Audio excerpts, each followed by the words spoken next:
မြေအောက်ရေမြောင်းတဲ့ကမာဟီတိုရဲ့ပုံအောင်ရနေရမှာတော့မာဟီတိုကသူ့ရဲ့လက်ဖွားထဲမှာလူသားတွေရဲ့ဝိညာဉ်ကိုသိငယ်အောင်ခြုံထားတဲ့ Transpeaker Human လေးတွေကိုဂျွန်ဘဲကိုပြနေပါတယ်။လူတွေကခန်းစားချက်ကိုတန်ဖိုးထားလွန်းကြတယ်။တကယ်တော့ခန်းစားချက်ဆိုတာအုံနောက်ထဲကလျှက်စစ်လိုင်းနေတဲ့ဓာတုဗေဒတုံ့ပြန်မှုပဲလို့ပြောပြီးမာဟီတိုဟာဂျွန်ဘဲကိုစိတ်သက်ပိုင်းဆိုင်ရာစီးယုံနေပါတယ်။သူကလူသားတွေမှာနှလုံးသားမရှိဘူးဝိညာဉ်ပဲရှိတယ်။အဲ့ဒီဝိညာဉ်ကို तू ကပုံဖော်လို့ရတယ်လို့ဆိုပါတယ်။အမြဲတမ်းလို့ကျောင်းမှာနိုင်ကျင့်ခံနေရတဲ့ဂျွန်ဘဲဟာလူသားတွေပေါ်စိတ်နာနေတာကြောင့်မာဟီတိုရဲ့လူတွေကိုတတ်ရတာအပြစ်မဟုတ်ဘူးဆိုတဲ့စကားကိုလက်ခံသွားပါတယ်။မာဟီတိုကဂျွန်ဘဲကိုကျိန်စာဆွဲရင်မြင်နိုင်အောင်လုပ်ပေးပြီး Poison Jellyfish ဆိုတဲ့ရှီကီကာမီကိုခေါ်ယူနိုင်အောင်သင်ကြားပေးလိုက်ပါတယ်။တစ်ဖက်မှာတော့ဂျွန်ဘဲကိုစောင့်ကြည့်ဖို့တာဝန်ပေးခံထားရတဲ့ယူဂျီနဲ့အီဂျီချီတို့ဟာဂျွန်ဘဲနောက်ကိုနောက်ရောက်ခံလိုက်နေပြီးဂျွန်ဘဲဟာကျင်းစာကောင်တွေကိုမြင်နိုင်စွမ်းရှိမရှိပြန်လည်ခုခံနိုင်စွမ်းရှိမရှိစောင့်ကြည့်နေကြပါတယ်။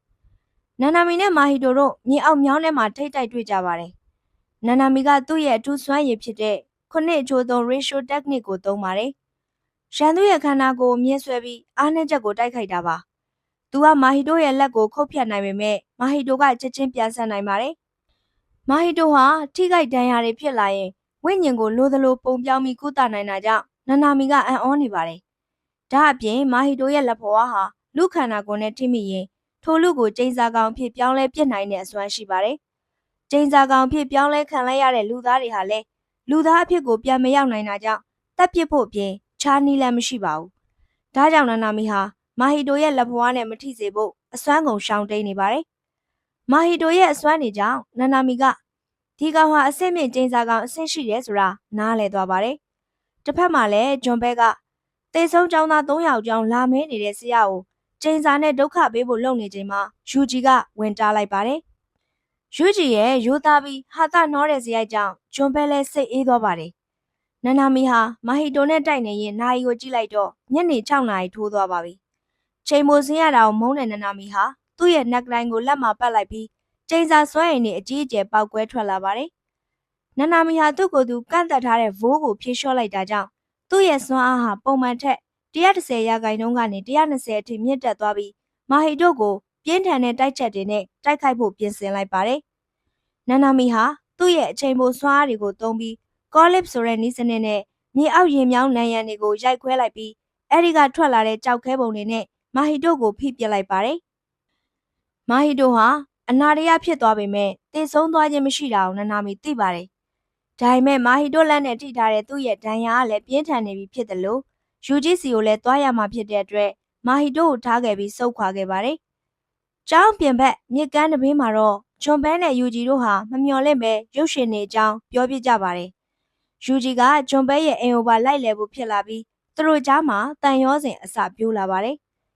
ဖော်ရွေပြီးပျော်ပျော်နေတတ်တဲ့ဂျွန်ဘဲရဲ့မိခင်နာဂီယူရှီရိုဟာယူဂျီနဲ့ဂျွန်ဘဲကိုရုပ်ရှင်နေအကြောင်းပြောရင်ရီမောနေကြတာကိုကြည့်ပြီးဝမ်းသာနေပါတယ်။ဂျွန်ဘဲဟာယူဂျီလိုစိတ်ကောင်းရှိတဲ့သူနဲ့တွေ့ပြီးနောက်မာဟီတိုရိုက်သွင်းထားတဲ့လူသားတွေမှာနှလုံးသားမရှိဘူးဆိုတဲ့စကားကိုတန်တရားဝင်လာပြီးယူဂျီရဲ့လူတက်မိရင်တက်မိတဲ့လူရဲ့ဝိညာဉ်မှာမဲဆက်စွန်းထင်သွားပြီးတန်မိုးထားရမယ့်အရာတွေပါပျောက်ကုန်မယ်ဆိုတဲ့စကားကိုပဲတွေးနေမိပါတယ်။သူဟာပုံမှန်လူငယ်တယောက်လိုပျော်ရွှင်ဖို့အခွင့်အရေးရနေပါပြီ။ဒါပေမဲ့ဒီပျော်ရွှင်မှုဟာခဏပဲခံခဲ့ပါတယ်။မာဟီတိုကဂျွန်ဘဲကိုအမှောင်တို့တဲ့လုံးလုံးရရရောက်သွားစေဖို့အတွက်ရုပ်မာတဲ့အကြံတစ်ခုကိုလှုပ်ဆောင်ခဲ့ပါတယ်။မာဟီတိုဟ